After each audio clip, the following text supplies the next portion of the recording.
Hello, Mario.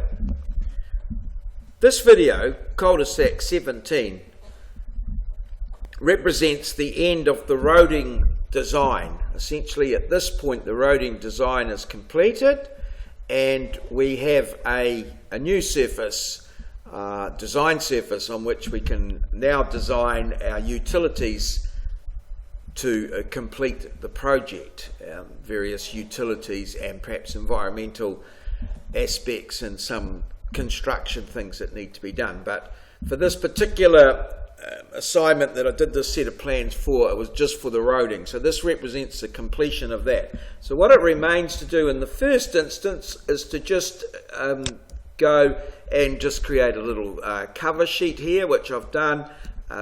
It's always a good idea to have a location diagram so that people can find the site, and if possible a site photograph or a visualization of what the site may be. Now in my case here, I have searched and found that there is a gummied drive somewhere in South Africa, so I have got a location diagram for it there, even though we have based this particular design in Hamilton, New Zealand, using the Hamilton City Council Design Manual, and the coordinates for New Zealand Geodetic Datum 2000 and Motoriki Datum. But so I've managed to get a little location diagram there, just to show that is a good idea, so we can see where the site is. The site photograph there. Again, I've robbed the internet to grab a little photograph here of a lovely little cul-de-sac that looks something like what I'm hoping ours will be, but not quite exactly. And then of course the sheet index at the top, with just an index of all the sheets and what's where and how to find them and what order they come in. And then it's just a matter of going through and tidying up each one of the sheets, writing in the plan numbers, of course, making sure that, so this is 2 of 10, so don't forget to fill in your plan numbers. The other thing, of course, as part of the assignment, is that you need to make a hard copy of your full set, and then go through doing a QA process with your highlighters, where you would highlight, check everything back to the source, make sure the scales are right, check your scales, dates, values, check everything back to source, do a few sanity checks with your highlighters, remembering highlight green if it's good, red perhaps if it needs amendment. And then once all the corrections are done, and these might include things like line widths or wipeouts that aren't working, or wrong layers turned on, that sort of thing. Note all these on your hard copy. Probably best to sit away from the computer somewhere and just go through it and with the highlighters, and then come back and do all the amendments as you go through. So you go through each sheet, just create your own little checklists and what have you, just to make sure you've got the drawings done.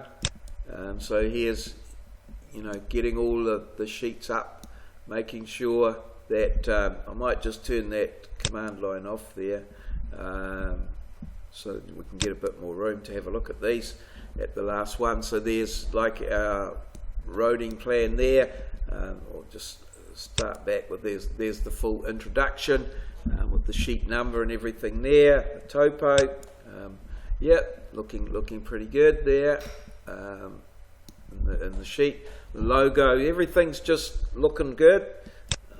Scheme plan, you don't want to print out too many copies of things that you have to store and keep around, so do as much as you can digitally. There's our roading plan, and again that sheet 4, that's all labelled up. You might want to check that you've numbered the sheets properly.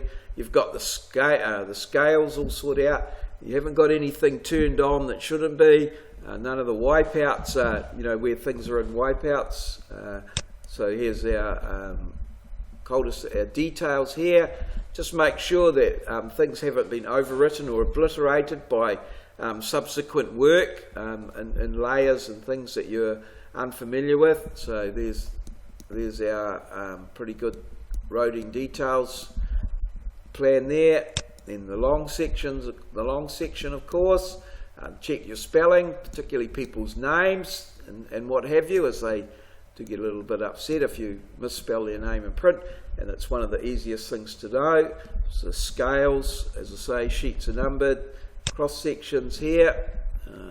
Yeah, I think I've pretty much, because I've been going through these plans and analysing them by videos and that, I've got most of it sorted.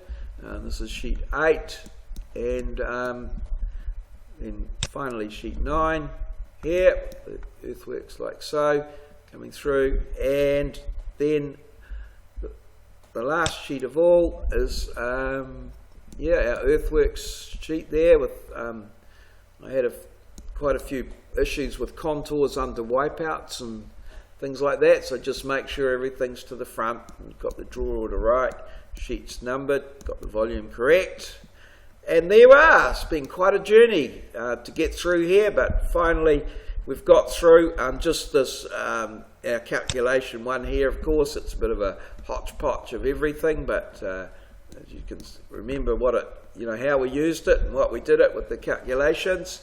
That's good, and don't forget the Excel spreadsheet. You may want to sort of form that up and make a hard copy of that so that you can include it in your design report. So that sort of concludes this phase. The next phase we will be moving on to, maybe at some later date, but certainly not for a little while just yet, is we will be providing services and sewering and what have you into this. So if you've got this far and you've followed through all these videos, that's quite a lot of time. So it's good to have you with us, and let's hope it's all turned out good for you. If you've got any issues or other things that you think I might be able to help you with, by all means get in contact with me. Just type Maureo, M-A-U-R-I-E-O, into Google, and you'll find me. I'm there. So cheers, and